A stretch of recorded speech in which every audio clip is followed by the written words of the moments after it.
আল্লাহ তাআলা তোমার শুকর আর গুজর আদায় করি গো মাওলা।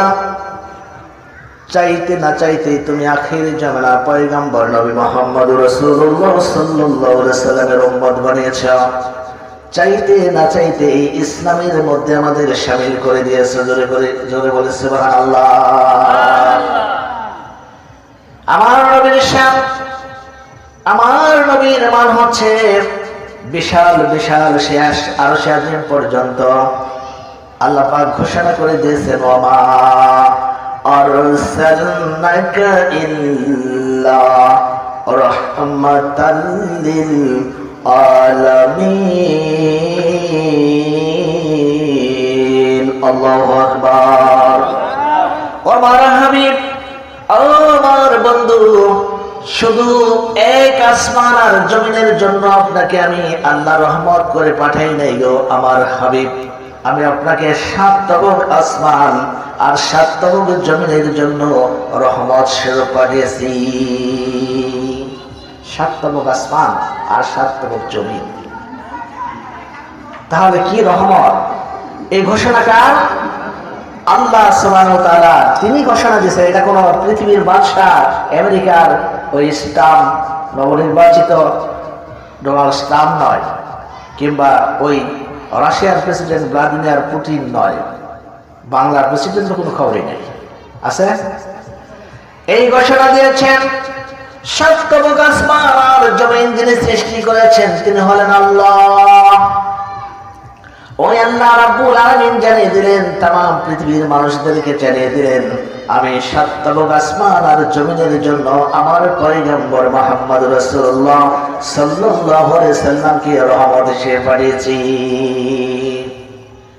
কেমন রহমতের নবী, কেমন দয়ার নবী, কেমন মায়ের নবী ছিলেন কোরআন এবং হাদিস থেকে জানা যায়, ইসলামী ইতিহাস থেকে জানা যায় আমার ভাইরা। কেমন দয়াল নবী, কেমন মায়ের নবী আমার ভাইরা। নবীর সূচনা, জীবনের সূচনা থেকে ঘটনা বলছি, প্রাথমিক জীবনে আমার ভাইরা। নবীকে আমরা দেখি নাই, নবীর সাথে সাক্ষাৎ হয় নাই, কথাও বলি নাই, সাক্ষাৎ হয় নাই, দেখাও হয় নাই। তারপর আমাদের জন্য পেরেশান হয়ে কাঁদতেছেন মদিনার জমিনে, হাবলি ইয়া উম্মতি, হাবলি ইয়া উম্মতি, আমার উম্মতের হবে কোন গতি? কাঁদতেছে কিনা? রহমতের নবী, দয়ার নবী, মায়ের নবী। পৃথিবীর মানুষগুলো ওই ইয়ামের জাহিলিয়াতের যুগে এমন ভরবরত ছিল, বাবা মেয়ের সাথে ধর্ষিতা করত, দর্শন করত, চুরি হতো, ডাকাতি হতো, জিনা হতো, মদ চলতো, ব্যবসা নয় চলতো, ব্যবসা চলতো। অন্যায় ভাবে মানুষ মানুষের ক্ষতি করত, মূর্তি পূজা করত, সাপের পূজা করত, এমনকি লিঙ্গ পূজা পর্যন্ত তারা পরিণত করেছিল। আল্লাহর পয়গম্বর নবী মুহাম্মদ রাসূলুল্লাহ সাল্লাল্লাহু আলাইহি ওয়াসাল্লাম পৃথিবীর জমিনে আগমন ঘটল। মদিনায় মক্কার জীবনে মক্কার নগরীতে আসলেন। এসে দেখেন পৃথিবীর যে জুলুম অত্যাচার চলছে, নির্যাতন, পৃথিবী অন্ধকার ছিল, দাদা অন্ধকার। আল্লাহর নবী তিনি চিন্তা করতেন, একাই গবেষণা করতেন, এই জাহান্নামের দিকে চলে যাচ্ছে মানুষগুলোকে কেমনে করে জান্নাতমুখী করা যায়। আসহাবুল ইয়ামিন, আসহাবুল শিমাল, দুটা রাস্তা আমার ভাই, ঠিক কিনা? একটা হলো জান্নাতি, আর একটা হলো জাহান্নামী, তথা ডান রাস্তার বাম রাস্তা, ঠিক কিনা? ডান রাস্তায় চলেছে নবী ও পয়গম্বর, সাহাবী, তাবিঈন, পীর বুজুর্গদের মুলামা, হাফেজ, মাওলানা। ডান দিয়ে চলে যাচ্ছে আসহাবুল ইয়ামিন, তথা রাস্তা হচ্ছে জান্নাতের। আর ওই বাম দিকে চলে যাচ্ছে ফেরাউন, নমরুদ, কারুন, হামাম, সাদ্দার ইত্যাদি, আবু জেহেল, আবু সুফিয়ান, উতবা, শাইবা। ওদের রাস্তা হলো জাহান্নাম, শয়তানের রাস্তা। আসহাবুশ শিমাল রাস্তা যারা চলবে, যারা ওই রাস্তা অনুসরণ করবে, ওদের স্থান হচ্ছে সোজা জাহান্নাম। ফাইনাল জান্নাতা ইয়াল মাওয়া, ওদের স্থান হবে সোজা জাহান্নামের মধ্যে, আর কোনো কথা নাই। আর যারা ডান রাস্তায় চলবে, আল্লাহ রাব্বুল আলামিন ওদের স্থান রেখেছেন জান্নাত, ওদের স্থান রেখেছেন জান্নাত। এই পৃথিবীর মানুষগুলোকে ওই জাহান্নামের রাস্তা থেকে জান্নাতে নেওয়ার জন্য আল্লাহর হাবিব নবী মুহাম্মদুর রাসূলুল্লাহ সাল্লাল্লাহু আলাইহি সাল্লাম আল্লাহর আদেশ পেয়ে যখন কলেমার দাওয়াত দিলেন, সকালে সকালে প্রতিটা দিন সকালবেলা, কোনোদিন খেয়ে আবার কোনোদিন না খেয়ে, গরিব নবীর ঘরে খানা ছিল না, ছিল গরিব, ছিল না অর্থ টাকা পয়সা, ছিল না ধন সম্পদ, ছিল না গরিব, মানুষেও তাকে মূল্যায়ন করতো না। আমার ভাইরা, প্রতিটা দিন প্রতিটা ক্ষণ সকালবেলা মানুষেরকে ওই জাহান্নামের রাস্তা থেকে মানুষদেরকে জান্নাতের রাস্তায় নেওয়ার জন্য প্রতিটা দিন ঘর হতে বের হতেন। কেউ টাকাও দিত না, পয়সা দিত না, মজুরি দিত না, নিজের খেয়ে না খেয়ে মানুষের জন্য, মানুষকে জান্নাতের দিকে নেওয়ার জন্য, জাহান্নামের রাস্তা থেকে তাদেরকে ফেরানোর জন্য প্রতিটা দিন বের হয়ে যেতেন। কাফের বেঈমান মুশরিকদের বাড়িতে গিয়ে বলতেন, ও আল্লাহর বান্দারা, তোমরা গ্রহণ করো লা ইলাহা ইল্লাল্লাহু মুহাম্মাদুর রাসূলুল্লাহ। এই দাওয়াত দিতেন প্রতিটা দিন। এমনি করে দাওয়াত চলছে। হঠাৎ করে নবী একদিন আসতেছে না, সকালবেলা বের হয়েছেন, রাত্রি গভীর হয়ে যাচ্ছে, নবী বের হয়ে বাড়িতে ফিরে আসছেন না, ফেরত আসছেন না। মা খাদিজাতুল কুবরা রাদিয়াল্লাহু তাআলা আনহা তিনি পেরেশান হয়ে বসে আছেন, ঘরের বারান্দায় বসে আছেন। নবী যেই রাস্তা দিয়ে চলে গেছেন আমার ভাইরা, সেই রাস্তার দিকে চোখ রেখে তিনি বসে আছেন। নবী আসেন গভীর রাত। হযরত খাদিজাতুল কুবরা রাদিয়াল্লাহু তাআলা আনহা অনেকক্ষণ, অনেক রাত বসে থাকার পর তিনি একাই রওনা দিলেন। নবী যে পথ দিয়ে মানুষের জন্য, মানুষকে কল্যাণের জন্য, টাকার জন্য যে রাস্তা দিয়ে গেছেন, বের হয়ে যাচ্ছেন। মা খাদিজাতুল কুবরা রাদিয়াল্লাহু তাআলা আনহা অনেক রাস্তা যাওয়ার পর দেখে হঠাৎ করে সামন দিক থেকে একজন মানুষ আসতেছে। কে যেন একজন মানুষ, সাদা কাপড় পরাধারী। মা খাদিজাতুল কুবরা রাদিয়াল্লাহু তাআলা আনহা সেখানে দাঁড়িয়ে গেলেন। কিছুক্ষণের মধ্যেই হযরতে নবী করিম সাল্লাল্লাহু আলাইহি সাল্লাম মা খাদিজার সান্নিধ্যে আসলেন। মা খাদিজা প্রশ্ন করলেন, ইয়া রাসূলুল্লাহ সাল্লাল্লাহু আলাইহি সাল্লাম, আজকে এত কেন দীর্ঘ হলো রাত, এত কেন দেরি করেছেন, সময় কেন হলো, কোথায় ছিলেন, কোথায় বসেছিলেন, এত রাত হওয়ার কারণ কি? আমি তো পেরেশান হয়ে আছি। নবীর মুখে কোনো ভাষা নেই, কথা নেই, তিনি দাঁড়িয়েছেন, শুধু দাঁড়িয়েছেন। মা খাদিজাতুল কুবরা রাদিয়াল্লাহু তাআলা আনহা নবীর গায়ের মধ্যে হাত লাগাচ্ছেন। যখন হাত লাগাচ্ছেন, সাথে সাথেই শরীরের মধ্যে থেকে মা খাদিজাতুল কুবরা রাদিয়াল্লাহু তাআলা আনহার হাতের মধ্যে রক্ত লেগেছে। আমার ভাইরা, রক্ত রঞ্জিত হয়েছে খাদিজার হাত।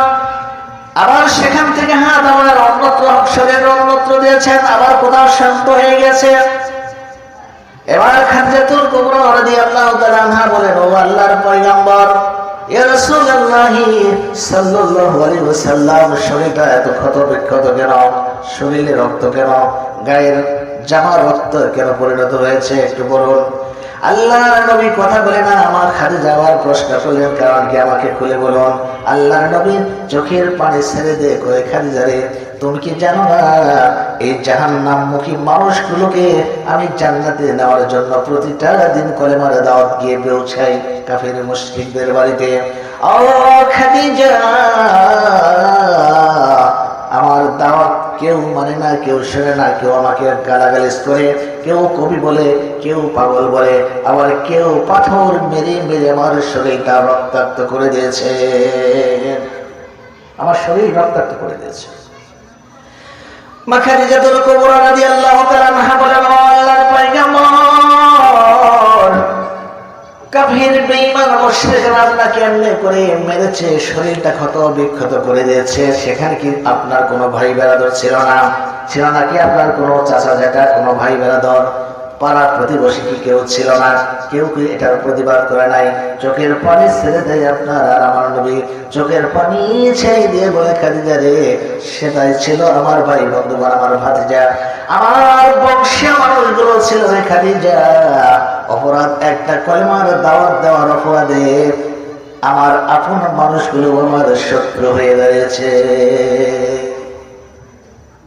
নবীর দরদ, নবীর ভালোবাসা, রহমতের নবী। আমার বন্ধুগণ, আরো একটি ঘটনা শোনাই রাসূল সম্পর্কে। একদিন তিনি বসে আছেন, অনেক চিন্তা নিয়ে বসে আছেন, গভীর চিন্তা, মুখটা মলিন, শুকনায় শুকনো হয়ে গেছে, তিনি পেরেশান অবস্থায় বসে আছেন। আল্লাহ সুবহানাহু ওয়া তাআলা হযরত জিবরাইল আলাইহিস সালাতু ওয়াস সালামকে বললেন, ও জিবরাইল, যাও আমার বন্ধুর কাছে সালাম পৌঁছাও। আসসালামু আলাইকুম ইয়া রাসূলুল্লাহ, আসসালামু আলাইকুম ইয়া রাসূলুল্লাহ, সালাম পৌঁছাও। আমার বন্ধু, আমার হাবিব কেন পেরেশান হয়ে বসে আছে, একটু খবরটা নাও, যাও। আল্লাহ বুঝি জানে না? জানে তো? জানে না? আমার ভাইরা, জিবরাইল এসে সালাম পৌঁছালেন, বলেন, ও আল্লাহর পয়গম্বর, মুখ কেন মলিন করে বসে আছেন, কেন বসা, কিসের চিন্তা একটু করে বলুন। আল্লাহর নবী চোখের পানি ছেড়ে দিয়ে বলে, ভাই জিবরাইল, কিয়ামতের জমিনে আমার এই উম্মতগুলো জাহান্নামের মধ্যে, জাহান্নামের ফেরেশতারা হাতে পায়ে শিকল বেঁধে যখন জাহান্নামের মধ্যে নিক্ষেপ করবে, আর আমি নবী মুহাম্মদুর রাসূলুল্লাহ সাল্লাল্লাহু আলাইহি সাল্লাম কেমনে চেয়ে দেখব, কেমনে চেয়ে দেখব।